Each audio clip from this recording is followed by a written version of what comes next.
Muy buenas tardes, queridos oyentes, y bienvenidos a una nueva edición de Facebook Live desde el estudio 9 de Vatican News Radio Vaticana, correspondiente a este viernes 12 de junio. El día de hoy tocaremos un tema importante en la vida de la Iglesia y se trata de la solemnidad del Corpus Christi que celebraremos este próximo domingo. Un poco para entrar en el tema, recordemos que esta solemnidad tiene su origen en el siglo XIII, sobre todo en el milagro eucarístico de Bolsena.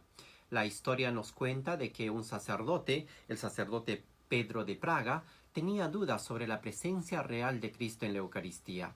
Es así que realiza una peregrinación hasta Roma, hasta aquí, y viene a la Basílica de San Pedro para poder pedir la gracia de que pueda reconocer realmente a Cristo presente en la Eucaristía.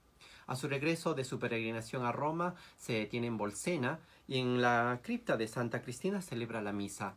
En ese momento se ve invadido por una duda que le hace pensar si realmente Cristo está presente o no en la Eucaristía. Y es así que en ese momento de la hostia empieza a caer gotas de sangre.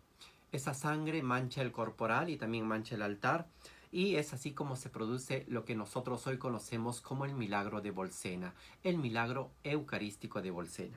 De esto el Papa Urbano IV viene a saber. Él se encontraba en Orvieto, muy cerca de Roma, así es que manda a pedir ese corporal, y así, después de que verifica que se ha dado este milagro, el Papa hace una bula en 1264, la bula Transiturus, con la cual instaura la solemnidad del Corpus Christi el jueves después del domingo de la Santísima Trinidad. Recordamos también que en 1215 el Cuarto Concilio de Letrán había instituido la transubstanciación como dogma de fe. ¿Y en qué consiste esta transubstanciación? Es decir, cómo el pan y el vino cambian de sustancia y se convierten en el cuerpo y la sangre de Jesús. Para hablarnos de este tema, el día de hoy está con nosotros el padre Salvador Aguilera López. Él es un liturgista y teólogo que ha hecho una licenciatura en Teología Litúrgica en la Universidad Eclesiástica San Dámaso de Madrid, y también ha estudiado liturgia oriental en el Pontificio Instituto Oriental de Roma.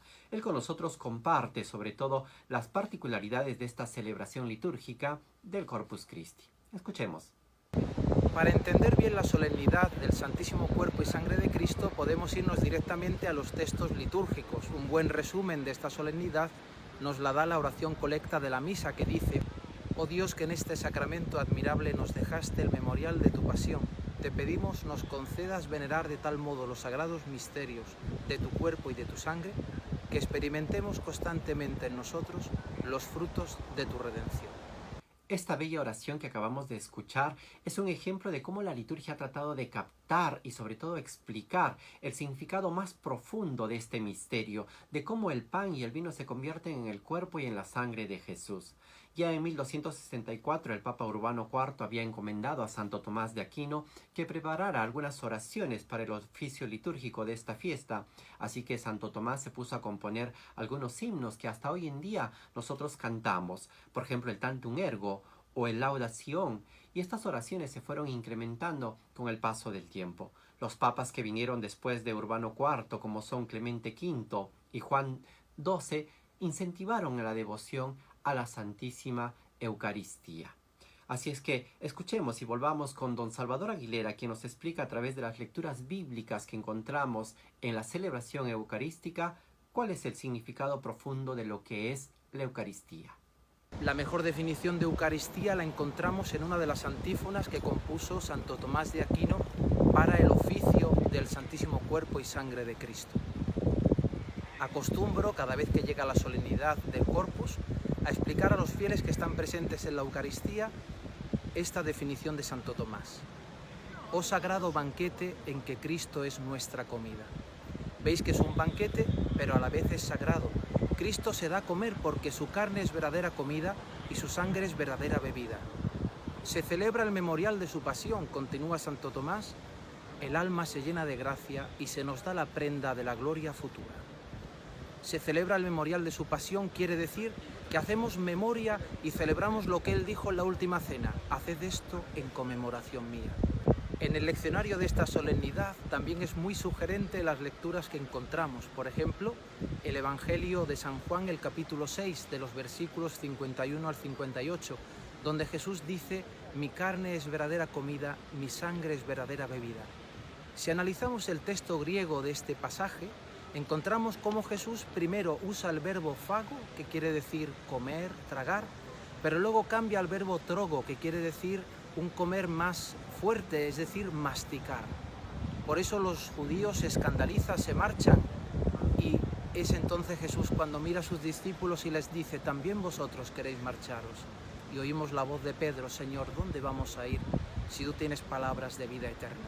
Por eso en el Corpus Christi nosotros decimos: «Señor, tu carne es verdadera comida, tu sangre es verdadera bebida, danos a comer de tu cuerpo, danos a beber de tu sangre». Otro evangelio que nos ofrece esta solemnidad es el evangelio de la multiplicación de los panes y los peces.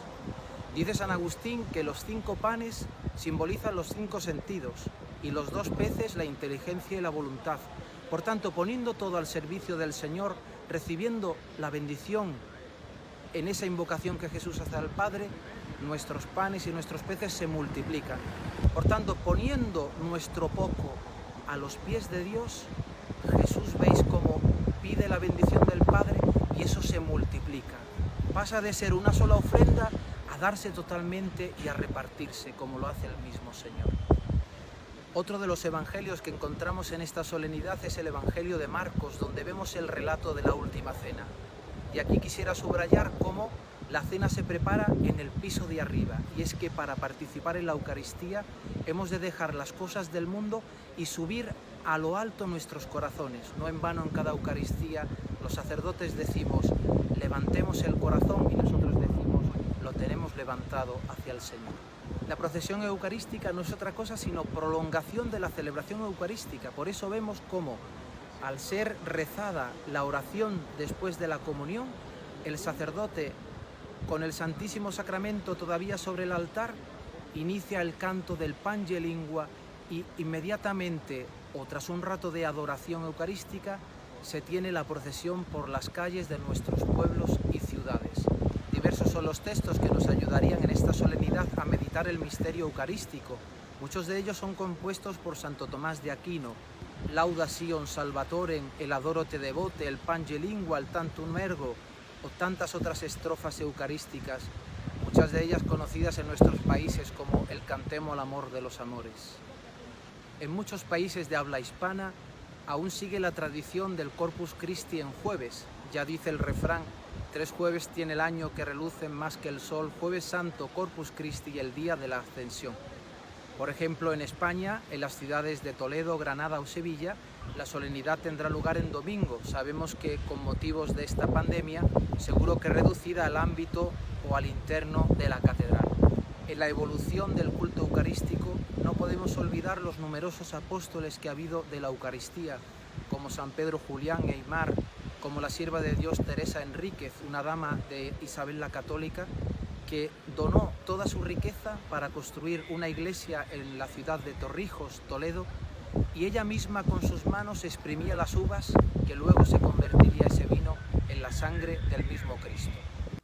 Con el ejemplo de estos apóstoles de la Eucaristía que nos animan a intensificar nuestra vida y nuestra relación con Cristo a través del sacramento de la Eucaristía, recordamos las celebraciones que presidirá el Papa Francisco este domingo en la solemnidad de Corpus Christi. Escuchemos al Padre Salvador y el mensaje que tiene para nosotros. Sabemos que el Papa Francisco otros años ha celebrado el Corpus Christi en diversos lugares cercanos a la ciudad de Roma, pero este año, con motivo de la pandemia, celebra el Corpus Christi dentro de la Basílica de San Pedro con un aforo máximo de 50 personas. Así que ya saben, queridos amigos, este domingo entonces el Papa Francisco presidirá la celebración eucarística en la solemnidad de Corpus Christi desde la Basílica de San Pedro, y al mediodía estará con nosotros para poder rezar la oración mariana del Ángelus. Estamos todos invitados y los invitamos a estar en sintonía de Vatican News a través de nuestro portal y también a través de las redes sociales. A nombre de Renato Martínez les agradezco por haber estado con nosotros y los invito a seguir en sintonía de Vatican News. Que tengan un buen fin de semana y un buen domingo.